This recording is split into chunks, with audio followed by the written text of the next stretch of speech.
Il a fallu que je le dise à la CEDEAO pour que nos frères comprennent quelle était la situation surréaliste que notre armée vivait en Kidal. Le Mali a accepté beaucoup. Le peuple malien est à saluer.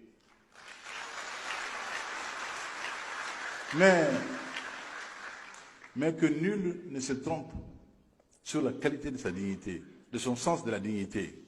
Ce n'est pas une histoire de cas malien pour moi, c'est une histoire de vie malienne pour moi. Ibeka est un homme de passage. Mais aucun Malien digne de ce nom ne bradera jamais le Mali. Jamais. La révolte était telle qu'il a pris sur lui de dénoncer officiellement, avec ces mots, le deal. L'insulte, l'affront fait au Mali. L'accord d'Alger était une insulte au Mali. Il consacrait la partition du pays. Ceci doit être dit. Les sous-entendus étaient plus importants que les textes paraphés, et ceux qui l'ont signé le savaient. Ce ne pouvait être une solution pérenne. Alger, qui a toujours joué un rôle trouble dans ce conflit au Sahel, comme l'ensemble des alliés occidentaux, prétendument venus au chevet du Mali, n'ont jamais vraiment fait preuve de sincérité. Soyons sérieux. Ne prenons plus les Maliens en particulier et les Africains en général pour des gueux, pour emprunter ce terme au président Ibrahim Boubacar Keïta. Les politiques maliens, quel que soit leur bord sur ce coup-là, au moins, doivent avoir à la fois l'obligation, l'honnêteté et la correction d'être du côté de leur pays. Chacun doit s'interroger de savoir pourquoi, en 2014, il a été empêché au Fama d'entrer dans Kidal. Assimi Goïta y était. Il est à saluer qu'il n'ait pas accepté cette forfaiture. Mais la vérité est têtue, et les Africains ont décidé de réfléchir par eux-mêmes. Sans être complotistes, sans être victimistes, sur ce qui se passe dans cette zone du Sahel, dans cette guerre au Mali, au Niger, au Burkina Faso, on peut quand même décemment se poser quelques questions essentielles sur la sincérité des alliés. D'abord celle de savoir comment dans ce vaste désert, sans port maritime, sans aéroport, sans piste d'atterrissage important, on peut se procurer, en toute discrétion, à l'insu de tous les drones et de tout le dispositif de sécurité occidentale, 5 000 à 10 000 motos neuves, ni vues ni connues. Dans n'importe quel port du monde entier, reconnaissez qu'un tel volume d'engins ne passe pas inaperçu. Il nécessite un vrai dispositif pour l'acheminer. Comment expliquer que ces 5 000 à 10 000 motos puissent entrer en toute discrétion, sans être vues de personne, dans le désert et être mises à la disposition de jeunes nationaux désœuvrés dans les villages? Toujours sans que cela ne soit su. Et tout aussi bizarre, personne ne sait qui les a commandés. Quelle est la compagnie, le constructeur qui les a fabriqués? Comment on les a acheminés dans ce trou perdu? Reconnaissez que ça interroge un peu et qu'on peut nourrir à juste titre de la suspicion lorsque l'on sait à quel point les outils pour traquer l'argent dans le monde sont sophistiqués aujourd'hui. Dans un monde où pour qu'un opérateur économique puisse effectuer une transaction, un virement pour acheter sa matière première ou ses engins, il doit fournir une impressionnante batterie de documents. Et souvent pouvoir rejeter son virement. Ce n'est pas tout. Je veux comprendre comment 12 000 téléphones portables indétectables se retrouvent dans les mains des pseudo-terroristes qui les utilisent pour communiquer, pour se coordonner et frapper des villages. Par où sont-ils entrés dans le désert? N'est-on pas capable de tracer cette impressionnante commande? Comment arrivent-elles dans le désert et les milliers d'impressionnants 4x4 qu'ils utilisent? À ma connaissance, on ne les fabrique pas dans le désert. Ils ont été commandés dans une usine qui les a fabriqués pour le client en question. Ils ne sont pas arrivés à bord d'une navette spatiale. Ils ont bien été transportés ici d'une manière ou d'une autre.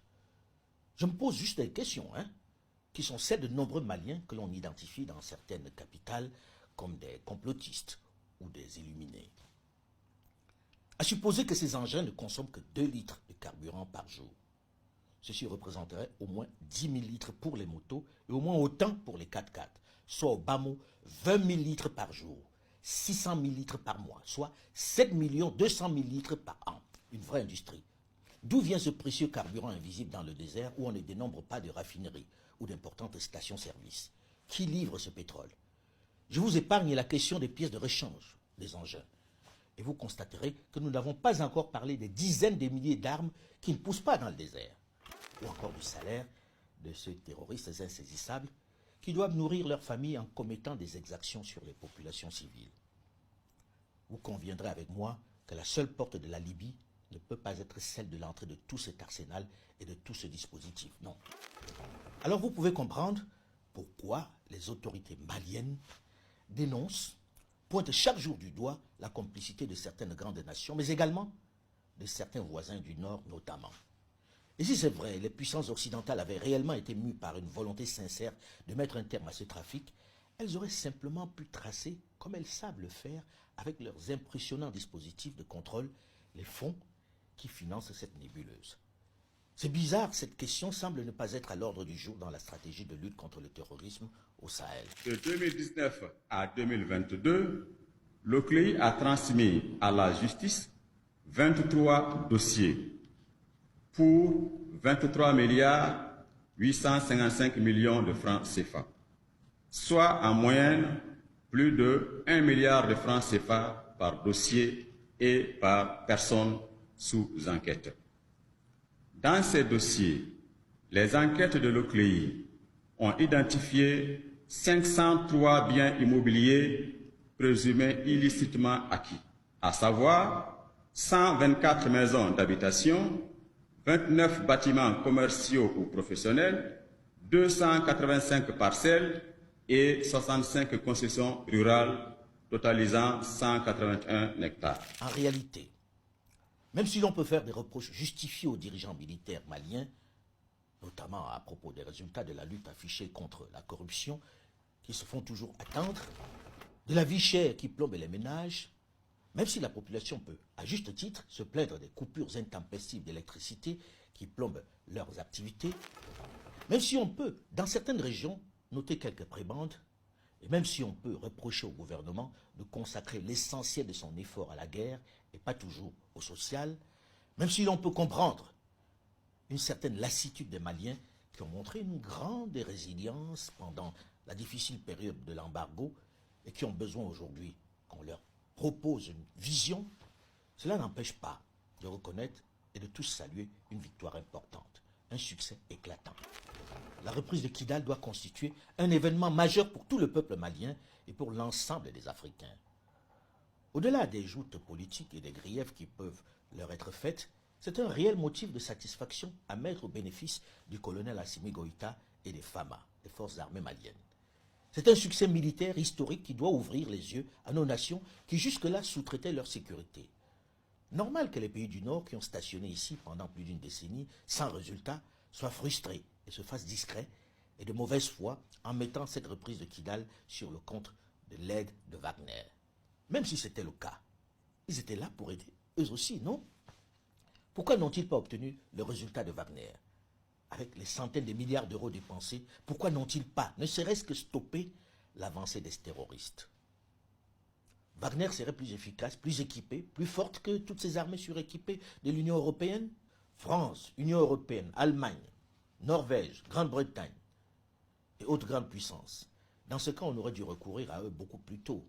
Ainsi, on aurait économisé beaucoup de vies maliennes et beaucoup d'argent nécessaire à l'économie de cette région exsangue.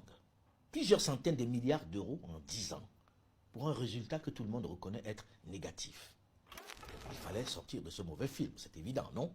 Je sais que certains bien-pensants, de bonne foi très souvent, mais parfois un peu trop formatés par cette pseudo-mondialisation uniformisante, vont tout de suite hurler, jouer les vierges effarouchées, m'accuser d'être le copain des putschistes, vont s'insurger sur le fait que l'on puisse, ne serait-ce qu'une seconde, comprendre la présence des militaires aux affaires. Je vais tout de suite les rassurer en disant que je les comprends. Ils ont raison. Je ne suis pas pour les militaires aux affaires. Leur place est dans les casernes. Mais une fois qu'on a dit ça, la vérité nous rattrape vite. La réalité est tout autre. On doit arrêter d'être tellement formaté, de répéter de façon frénétique les refrains que nous distillent savamment les autres et canonnent avec violence certains terroristes de la pensée unique. C'est bon derrière son clavier de répéter ce que l'on a écouté ou regardé à la télévision. Mais c'est encore mieux de vivre la vraie vie de chez soi. Si les militaires sont arrivés aux affaires, c'est bien parce qu'il y a eu des raisons concrètes. J'ai envie de dire que la communauté internationale doit avoir l'honnêteté et la correction de ne pas se contenter de dénoncer les seules conséquences, mais de s'intéresser